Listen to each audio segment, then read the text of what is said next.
Height एवं distance के बारे में, जो कि काफी इंपॉर्टेंट है। ये हमारा अगला स्टेप है। अगर हम एकदम से सीधे त्रिकोणमिति के वो वाले क्वेश्चन करने लगेंगे जिसमें लेफ्ट हैंड साइड और राइट हैंड साइड रहते हैं और उनको प्रूव करना होता है, तो वो थोड़ा सा टफ पड़ेंगे। इसलिए सबसे पहले हम जो हमने बेसिक क्वेश्चन किए थे कि कैसे पूछ लेते हैं कि अगर टेन थीटा का मान दिया है तो साइन थीटा का मान ज्ञात करो या कॉस थीटा का मान ज्ञात करो, तो वो अभी हमने पिछले वीडियो में बहुत अच्छी तरीके से डिस्कस किए। और इस वाले वीडियो में हम थोड़ा सा अगले टाइप की वीडियो डिस्कस करने वाले हैं, तो ये भी काफी इंपॉर्टेंट होते हैं और बहुत ही सरल होते हैं। अगर आपको ये एक बार समझ में आ गया तो आपको 100% इसको अच्छी तरीके से करके आ जाएंगे आप। क्लियर? तो आइए शुरू करते हैं।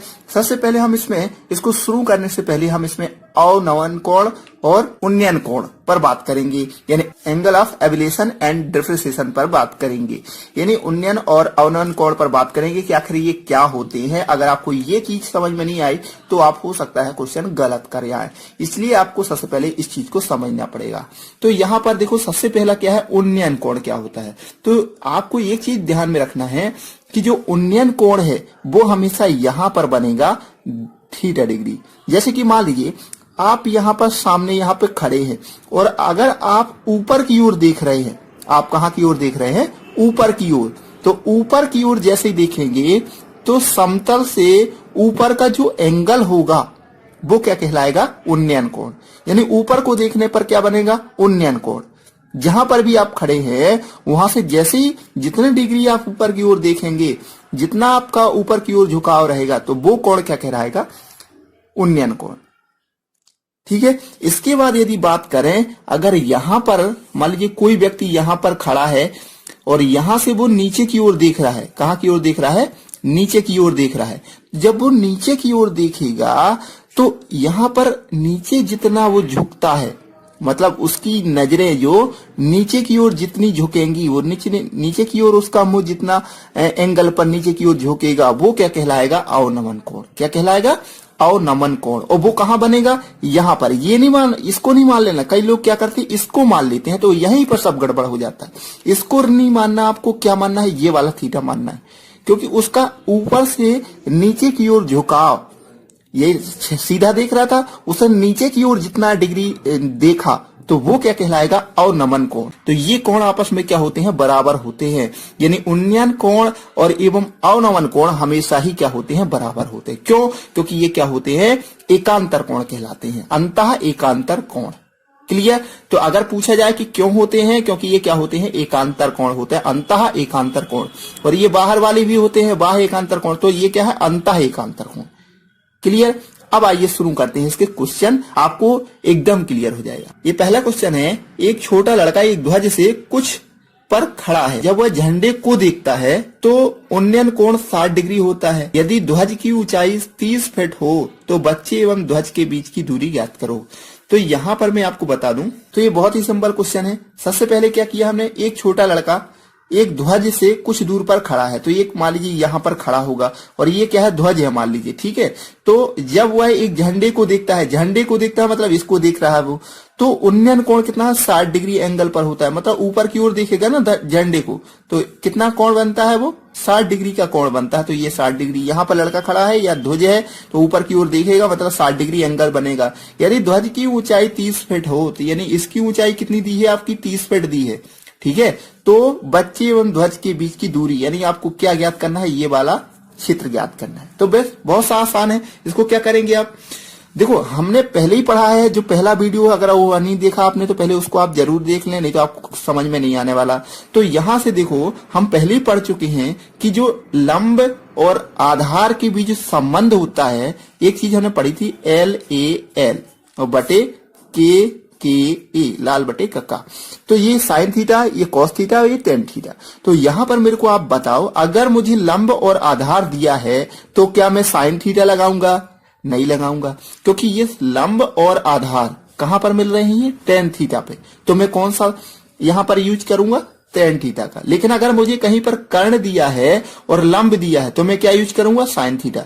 अगर मुझे कहीं पर आधार और कर्ण दिया है तो मैं क्या यूज करूंगा, कॉस थीटा। बिल्कुल ये आप दिमाग में बैठा लो कि अगर यहां पर मान लीजिए ये दो चीजें दी हैं तो मैं साइन थीटा यूज करूंगा, अगर ये दो चीजें दी हैं तो मैं cos थीटा यूज करूंगा। अगर ये दो चीजें दी हैं तो मैं tan थीटा यूज करूंगा। तो यहां मैं क्या यूज करूंगा, लंब और क्या दिया है, आधार, तो मैं यहां पर tan थीटा यूज करूंगा। तो मैंने लिख दिया tan थीटा बराबर क्या होता है, हम जानते हैं लंब बटे आधार। तो यहां पर थीटा का मान कितना है 60 डिग्री, तो हम लिख दिया tan 60। कितना लिख दिया, tan 60 बराबर लंब कितना दिया है आपका, लंब दिया है आपका 30 फीट, तो 30 लिख दिया, और आधार x है तो x लिख दिया। अब tan 60 का मान क्या होता है आपके सामने, आपको पता होना चाहिए कि अब सारणी यहां पर आपको पहले से बना के रखनी है, ठीक है ना। तो tan 60 का जो मान होता है वो होता है √3। क्या होता है, √3, और ये 30 और बटे x, वैसा के वैसा लिख दो। तो x बराबर क्या हो जाएगा, x बराबर आपका हो जाएगा 30 बटे √3, या तो यही ऑप्शन में मिल जाएगा। अगर ये ऑप्शन में नहीं मिलता तो आप इसको और सॉल्व कर सकते हैं। 30 को हम क्या लिख सकते हैं, 10 गुणे 3 लिख सकते हैं कि नहीं, और 3 को क्या लिख सकते हैं, √3 इंटू √3, तो बटे √3, तो √3 से √3 कैंसल, आंसर क्या आ गया आपका 10√3, ये आ गया आपका आंसर। क्लियर।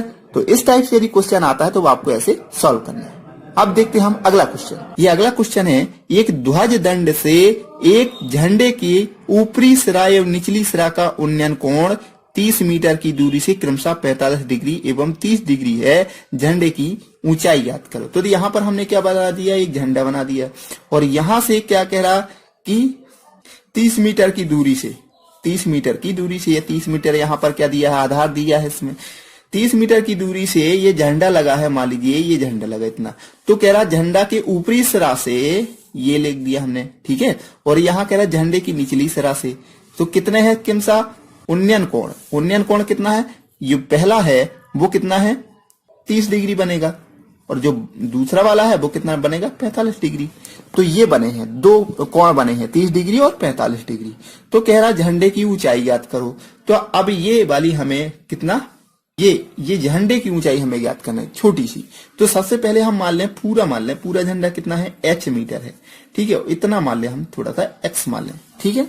दो चीजें हमने मान ली, हमें यहाँ पर कुछ नहीं दिया, सिर्फ हमें यहाँ पर दूरी दी है, यहाँ पर दोनों एंगल दिए। तो अब यहाँ पर क्या करेंगे, देखो हमने पढ़ा था LAL और KKA, तो यहाँ पर आपको दो चीजें मिल रही, क्या, यहाँ पर लंब और यहाँ पर आधार, दो चीजों पर कॉम्बिनेशन हमें मिल रहा है। तो यहां पर भी वही लगेगा tan थीटा, तो हम यहां पर क्या लिखेंगे tan, अब सबसे पहला एंगल मान लीजिए ये वाला ले लें 30 वाला, तो 30 डिग्री वाला ले लें tan 30, और यहां पर लंब कितना है इसके लिए x है, और आधार कितना है इसके लिए 30 है, ठीक है। इसीलिए आपने देखा होगा कि मैक्सिमम त्रिकोणमिति में tan का मान यूज होता है।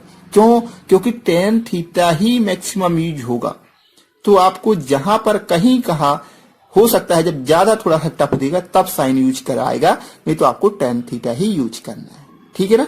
तो tan 30 का मान कितना है, यहां पर होता है 1 बटे √3, और बराबर x बटे ये 30 लिख दिया अपन ने, ठीक है। तो यहां से x का मान क्या हो जाएगा, x का मान वही 30 बटे √3, मतलब हमने अभी देखा था इसका मान, मतलब क्या हो जाएगा 10√3। पिछले वाले क्वेश्चन में किया था कि ये ऊपर से 10 गुणा 3 हो जाएगा, ठीक है, तो ये वाला आ गया।